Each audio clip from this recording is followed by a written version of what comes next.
இயேசுவின் நாமத்தில் அன்பின் வாழ்த்துக்கள். ஜெபிக்கலாம். ஸ்தோத்திரிக்கிறோம் தகப்பனே. ஆவியானவரே, இதோ ஆண்டவரே, நீங்கள் சிலுவையில் ஒளிந்த ஆண்டவரே வார்த்தைகள், ஆண்டவரே 7 வார்த்தைகளை நாங்கள் தியானித்துக் கொண்டிருக்கிறோம். கர்த்தரே எங்களோடு கூட இடைப்படுகிறீர். உமக்கு ஸ்தோத்திரம். ஆவியானவர் நீ நடத்துக தகப்பனே. உமக்கு சித்தமில்லாமல் எந்த வார்த்தையும் பேசக்கூடாது. தேவாவியானவர் எங்களோடு கூட நடத்துங்க. பேசி முடிச்சுக்கிறோம் பிதாவே. ஆமென். இது வரைக்கும் நம்ம 3 வார்த்தைகளை குறித்து நம்ம தியானித்திருக்கிறோம். இப்போது நம்ம 4ஆம் வார்த்தை குறித்து பார்ப்போம். அதுக்கு முன்னாடி ஒரு கேள்வி. இது துக்கமான நாளா சந்தோஷமான நாளா?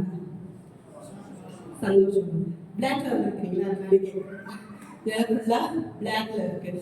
இது ஒரு சந்தோஷமான நாள் தான். இயேசு கிறிஸ்து வந்து சிலுவையில அவர் ரொம்ப வேதனைப்பட்டாலும் அவர் பட்ட வேதனையினால் தான் இன்றைக்கும் நம்ம சந்தோஷமா நம்ம ஜீவிக்க முடிகிறது. இது எத்தனாவது குட் ஃப்ரைடே? யாராவது ஒரு இது எத்தனாவது குட் ஃப்ரைடே?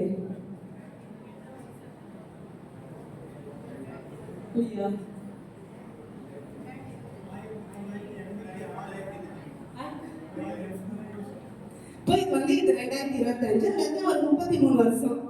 அதை கழிச்சோம்னா எவ்வளவு வருது? 1992 இத்தனை குட் ஃப்ரைடே நம்ம கொண்டாடுறோம். சில வாட்டி நம்ம கொண்டாடுறோம், நம்ம ஏஜுக்கு ஏற்ற மாதிரி நம்ம அந்த குட் ஃப்ரைடேவே நம்ம சந்தித்திருக்கிறோம். ஏன்னா நம்ம ஒரு வயசுல இருந்து நம்ம என்ன பண்றாங்க, தாய் வந்து நம்மள வந்து எப்படி சர்ச்சை கூட்டிட்டு போயிடுவாங்க. இன்னைக்கு போனாலும் இந்த குட் ஃப்ரைடே வந்துட்டு இத்தனை நாள் நம்ம இந்த வார்த்தைகளை கேட்டுக்கிட்டே இருப்போம். மறுபடியும் கேட்கும் போது உங்க மைண்ட் இப்ப என்ன சொல்லுது அப்படின்னா, இவங்களாம் எவ்வளவு நேரம் பேச போறாங்களோ அப்படின்ட்டு நீங்க சிந்திக்கிறீங்கன்னு நினைக்கிறேன். சீக்கிரம் முடிச்சிடுறேன். 4ஆம் வார்த்தை மத்தேயு 27:46 வசனம். யாராவது வாசிங்க.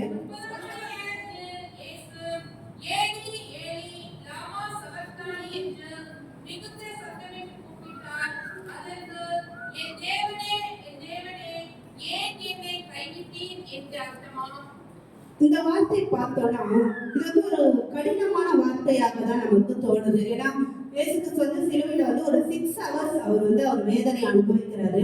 அதுல வந்து 3 hours அதுக்கு முன்னாடி நான் சொன்ன இந்த 3 வார்த்தைகளுமே அவர் பேசும்போது அவருடைய நிதானம் இழந்து போகல. ஒரு சாஃப்டா ஒரு மேன்மையான ஒரு வார்த்தையாக தான் பேசுறாரு. ஆனா இந்த 4ஆம் வார்த்தையை வந்து நம்ம பார்க்கலாம். முதல் முறையாக அவர் பிதாவை நோக்கி கேள்வி கேட்கிறார். என் தேவனே ஏன் என்னை கைவிட்டேன்? இது ஒரு கடினமான ஒரு வார்த்தை.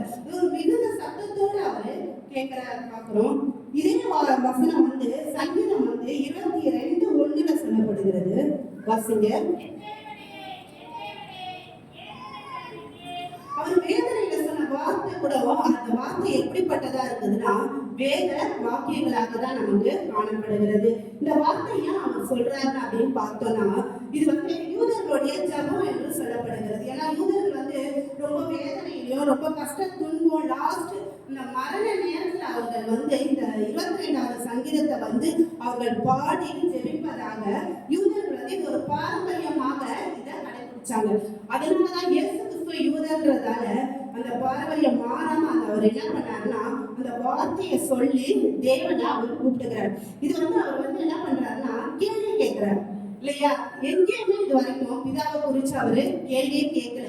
அவருடைய சித்தத்தின்படிதான் செய்யற எல்லாமே தேவனுடைய பிதாவுடைய சித்தம் அப்படின்னு சொல்லிதான் அவர் ஒவ்வொரு முறையும் சொல்லியிருக்கிறாரு. ஆனா முதல் முறையாக அவரு கேள்வி கேட்கிறார். தேவனையே என்ன கைவிட்டேன்? ஏன்னா அவருக்கு தெரியும் இல்லையா இதெல்லாம் நடக்குது, இந்த வேதனையெல்லாம் நம்ம அனுபவிக்கிறோம். ஆனால் அந்த லாஸ்ட் ஸ்டேஜ் வரப்போ ஒரு அளவுக்கு மேல மனிதர்களாக நம்மளால அப்படி இருப்போம், ஒரு அளவுக்கு மேல தாங்கிக்க முடியாது. அப்போ அந்த வேதனையின் வெளிப்பாடாக இந்த வார்த்தை வந்து அவர்கிட்ட வரதை நம்ம பார்க்கிறோம். 27:45 வாசிங்க. மத்தேயு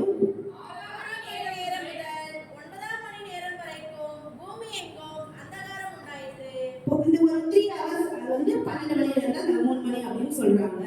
இந்த நேரம் எப்படி இருந்ததுன்னா இது வந்து ஒரு மத்தியான நேரம். அந்த நேரத்துல ஒரு பெரிய ஒரு இருட்டு, ஒரு காரில் மத்தியான நேரத்துல எவ்வளவு ஒரு வெளிச்சமா இருக்கும். ஆனா அந்த நேரத்துல ஒரு இருட்டு ஏற்படுகிறது. ஆமோஸ் 8:9 வாசிங்க. ஆமோஸ் 8ஆம் அதிகாரம் 9வது வசனம்.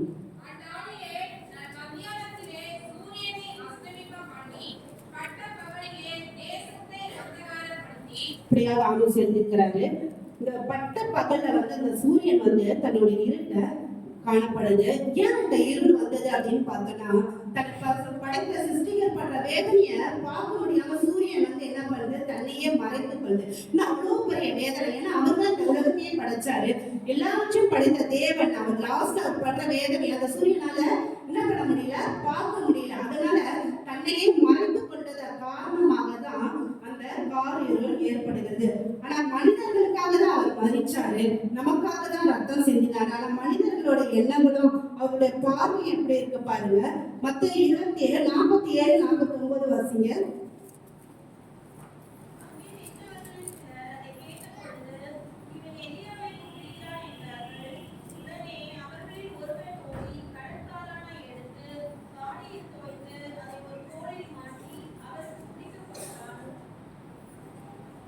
அவரை எலியாவை கூப்பிடுறாரு. அப்படின்னு அவங்க நினைவுகள் வந்து அவர் வேதனை சொன்ன பார்த்து அவர் வேதனை உணரவே இல்லை.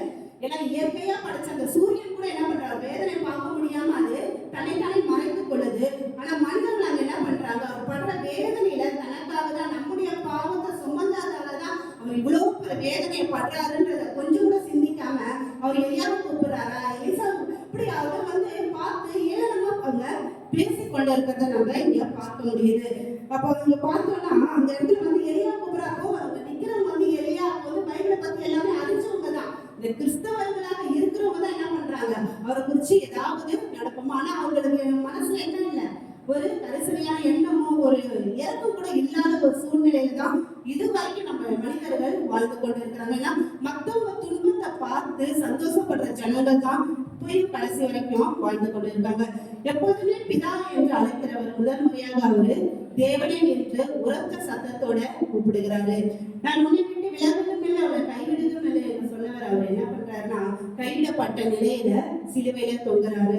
இதற்கு காரணம் யாரு, நம்மதான், நம்முடைய பாவங்கள் தான். அதனாலதான் யோவான் சொல்றாரு 1:29 இதோ உலகத்தின் பாவத்தை சுமந்து தீர்க்கிற தேவ ஆட்டுக்குட்டி அப்படி என்று சொல்லி யோவான் வந்து அவரை வெளிப்படுத்துறாரு. அவர் பாவம் செய்தாரா, அவர் பாவம் செய்யல. நம்முடைய பாவங்களுக்காக அவரு சிலுவையில நம்ம பாவங்களை முழுவதுமாக அவர் மேல ஏற்று கொண்டதால கர்த்தர் அவர் பிதாவுடைய உறவு வந்து கொஞ்ச நேரம் என்ன பண்ணுது, துண்டிக்கப்படுது. இமைப்பொழுது உன்னை கைவிட்ட ஏசாயா 54:7 வாசிங்க.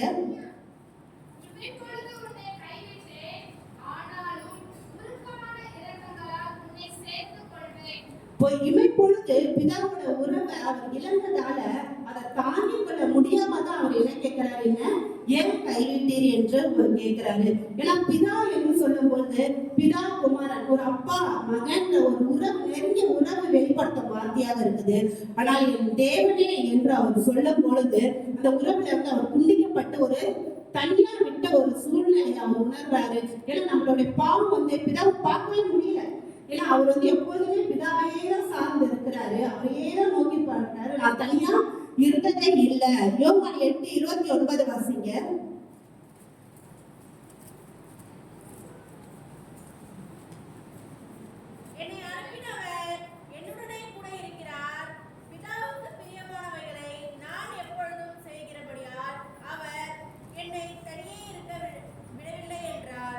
அவர் வந்து இந்த வார்த்தையை நம்ம பார்க்கும் போது அவர் வந்து தனியாவே இல்லை, எப்போதுமே அவரு பிதாவையே தான் சார்ந்து இருக்கிறாரு. ஆனா இந்த கொஞ்ச நேரம் அவருடைய உறவு பிரிஞ்சு இருக்கிறதால, ஏன்னா ஒரு தாய் வந்து ஒரு குழந்தைய பார்ப்போம், குழந்தை ஒரு சின்ன குழந்தையா இருக்கும் போது பாத்தீங்கன்னா நம்ம தூங்க வச்சுட்டு கூட அவங்க தாய் போயிட்டு என்ன பண்ணுவாங்க, வேலை செய்வாங்க. திடீர்னு அந்த குழந்தை இறந்துச்சுன்னா என்ன பண்ணுவோம், எழுந்து வந்துட்டா உடனே இல்லைன்னு சொல்லி என்ன பண்ணாங்க, அம்மா இல்லைன்னா என்ன பண்ணுவோம், அழுகும். அதுக்கப்புறம் அம்மா வந்து ஓடி வந்து தூக்கும் போது அந்த அம்மாவை பார்த்து கேள்வி கேட்கும், ஏன் விட்டுட்டு போன. அப்படிதான் இயேசு கிறிஸ்து கூட அந்த இடத்துல வந்து அவர் தனியா இருக்கிறாரு, அவர் பாவத்தை சுமந்ததால விட்டுட்டாங்க. பிதா விட்டதாலதான் அவர் என்ன பண்றாரு, ஒரு குழந்தைய கூட அந்த இடத்துல நின்று ஏன் என்ன கைவிட்டுட்டீங்க அப்படின்ற அந்த வார்த்தையை அவரு வெளிப்படுத்துறாரு. பாவங்கள் வந்து நம்ம அவர் பாவங்களை கிறிஸ்துக்கு முன்னாடி முழுமையா மறைச்சிருச்சு. தேவனை நோக்கி அவரு பார்க்கவே முடியல.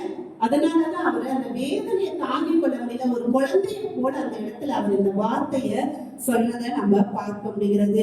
இந்த வார்த்தையிலிருந்து நம்ம என்ன கற்றுக்கொள்வோம், இந்த வார்த்தை நமக்கு என்ன சொல்லுது, வருஷம் வருஷம் கேட்கிறோம் ஏதாச்சும், இந்த வார்த்தை மூலம் நமக்கு என்ன, இல்ல முதல்ல மன்னிப்பை பார்த்தோம், ரட்சிப்பை பார்த்தோம், அப்புறம் அன்பை பார்த்தோம். இந்த வார்த்தை வந்து கொஞ்சம் வித்தியாசமா இருக்கு.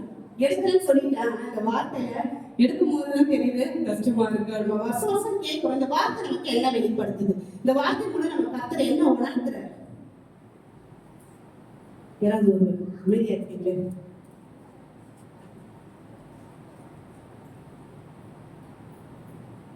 ஏதாவது ஒருவர் ஏதாச்சும் பரவாயில்ல. இந்த வார்த்தை தேவையை கைநீட்டீர் அப்படின்னு என்ன சொல்றாரு? இந்த வார்த்தை மூலம் நம்ம என்ன கத்துக்கிறோம்? பாவம் தேவனை மனிதனையும் பிரிக்கும். அது நம்ம உறவுல சேர்த்துட்டாரு இல்லையா? அவர் நம்ம பாவத்தை சுமந்துட்டாரு. நம்ம பாவத்தை சுமந்ததால அவர் நம்ம வந்து பிதாவை நோக்கி நம்ம அப்பா பிதாவே என்று கூப்பிடக்கூடிய சுபிதா அவருக்கு கொடுக்கறதுக்காக தான் அவர் என்ன பண்ணார்? சிலுவையில பிதாவோட உறவை இழந்தார். இப்ப நம்மளை சேர்த்துட்டாரு அவர்கிட்ட. இதை கூட நம்ம என்ன தெரிஞ்சுக்கணும்?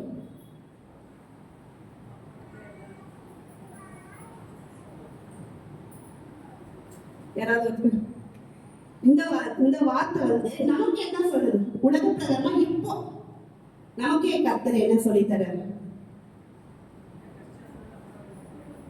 பிதாவின் உறவை நம்ம தவிக்கிறோம். இந்த பாவியாக நாம் தான் தேவனை அப்பா பிதாவே என்று கூப்பிடுகிற புத்திர சுவீகாரத்தை பெற்றுக்கொள்ற உறவுக்கு வருவதற்காக இயேசு வந்து சிலுவையில உறவை இழந்து தவிக்கிறாரு. அதுக்கப்புறம் இந்த நாள் தீர்ப்பு நாள்ல நம்ம கைவிடப்படக்கூடாது என்றதுக்காக தான் அவரு பாவங்களை சுமந்தாரு. அதுக்கு பதில் என்ன? இன்னும் வேற ஏதாவது பதில் யாராவது சொல்றீங்களா? ஏன்னா இந்த உலகத்துல எத்தனையோ பேர் கைவிட்டப்பட்ட நிலையில இருக்காங்க இல்லையா? கிறிஸ்துவாரி நம்ம வந்து கிறிஸ்தவர்களா இருக்கிறோம், நம்ம கிறிஸ்தவர்களாக பிறந்தோம், நம்ம அம்மா அப்பா கிறிஸ்தவர்கள் இல்ல, நம்ம திடீர்னு நம்ம ரட்சிக்கப்பட்டு இந்துவா இருந்து கிறிஸ்துவா மாறிடும். இப்படி மாறாத எத்தனையோ மக்கள் வந்து இந்த உலகத்துல வாழ்ந்து கொண்டு இன்னமும் இருக்கிறாங்க. அவங்களெல்லாம் கொண்டு வந்து நம்ம என்ன பண்ணணும்? கிறிஸ்தவர்களாக மாற்றணும். இந்த வசனம் வந்து நமக்கு இந்த வார்த்தை அவர் பொழிந்த இந்த 4ஆம் வார்த்தை நமக்கு என்ன சொல்லுதுன்னா, எத்தனையோ பேர் இந்த உலகத்துல உறவுகளை இருந்து தவிக்கிறாங்க இல்லையா? அம்மா அப்பான்ற உறவு விட்டுறாங்க, எல்லா உறவுகளும் விட்டு தனிமையில நம்ம நிறுத்தப்பட்டவர்கள் எத்தனையோ பேர் இருக்கிறாங்க. அந்த மக்களை நம்ம என்ன பண்ணணும்? தேடி போனோம். இந்த வார்த்தை வந்து நம்ம அதை தான் உணர்த்துது. நம்ம கிறிஸ்தவர்களே பார்த்து கொண்டு இருக்கிறோம். ஆனா இந்துக்கள் உறவுகள் எத்தனையோ இழந்து தனிமையில கஷ்டப்படுற மக்கள் எவ்வளவு பேர் இருப்பாங்க. அவங்கள வந்து கிறிஸ்துவின் உறவுக்குள்ள சேர்க்கணும் அப்படின்றதுதான் இந்த வார்த்தை நமக்கு வெளிப்படுத்துது. ஏன்னா நம்மளே மட்டும் நம்ம என்ன பண்றோம் பார்க்கணும். ஆனா அந்த வேதனை இந்த மாதிரி எவ்வளவு பட வேதனை. நான் சிலுவையில் அவர் இருக்கும்போது அந்த பட்ட வேதனை வந்து ரொம்ப அதிகம் இல்லையா? அந்த வேதனை ஓரளவுக்கு மேல அவரால் தாங்கிக் கொள்ள முடியல. அவர் தேவனாக இருந்தாலும் மனிதனுடைய சரீரத்துக்கு பிரகாரமாக இந்த லாஸ்ட் ஸ்டேஜ் அந்த 3 மணி நேரம் அவர் பட்ட வேதனை ரொம்ப பெருசு. ஏன்னா அதை வந்து அவர் தாங்கிக் கொள்ள முடியல. அந்த கதறாரு. அந்த சூழ்நிலையில இப்படி கதற மக்கள் இந்த நேரத்துல இந்த உலகத்துல இப்போ கடைசி காலத்துல என்ன பண்றாங்க? வாழ்ந்து கொண்டுதான் இருக்கிறாங்க. அந்த மக்களுக்கு நம்ம என்ன பண்ணணும்? சுவிசேஷத்தை அறிவிக்கணும். அவர்களை வந்து இயேசு கிறிஸ்துவிட்ட கொண்டு வந்து சேர்க்கணும். அதுக்காக இந்த வார்த்தையை அவரு சொல்றாரு. இந்த வார்த்தையை நம்ம வந்து அதுக்குதான் எடுத்துக்கணும். இன்னும் நம்ம இருக்கிறோம் இந்த உலகத்துல, நம்ம வெளியில போய் பார்த்தாதான் தெரியும். நம்ம இந்த கிறிஸ்தவர்கள் இந்த இதுக்குள்ளேயே சரௌண்டிங்லயே இருந்தோம்னா நமக்கு எதுவுமே தெரியாது. ஆனா இந்துக்கள் இருக்கிற அந்த சைடு போய் கொஞ்சம் ஏழை மக்கள் ஒரு கிராமங்களுக்கு போய் பார்த்தீங்கன்னா எல்லாருமே கைவிடப்பட்ட நிலையில எவ்வளவு மக்கள் வேதனையில இருக்கிறாங்க. அந்த மக்களை வந்து நம்ம கிறிஸ்தவத்தை சேர்க்கணும்ன்றதுதான் இந்த வார்த்தை நமக்கு வெளிப்படுத்துது. 1 யோவான் 1:3 வாசிங்க.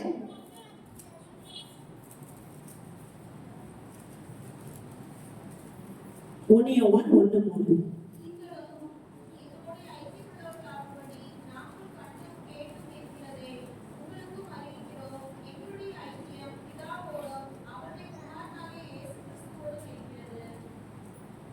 நம்முடைய ஐக்கியம் பிதாவோடும் அவருடைய குமாரனாகிய இயேசு கிறிஸ்துவோடு இருக்கிறதாக இந்த தெய்வீக உறவுல நம்ம நிலைத்து இருக்கணும். அதே போல கிறிஸ்துவ அறியாத மக்களை நம்ம கிறிஸ்தவர்களாக மாற்ற, கைவிடப்பட்ட அநேக உறவுகளால கைவிடப்பட்ட நிலையில் இருக்கிற மக்களை நம்ம கிறிஸ்துவுக்கு நேராக நடத்துறதுக்கு கர்த்தர் கிருபை செய்யணும். கர்த்தர் தாமே இந்த வார்த்தைகளை ஆசீர்வதிப்பாராக. ஆமென்.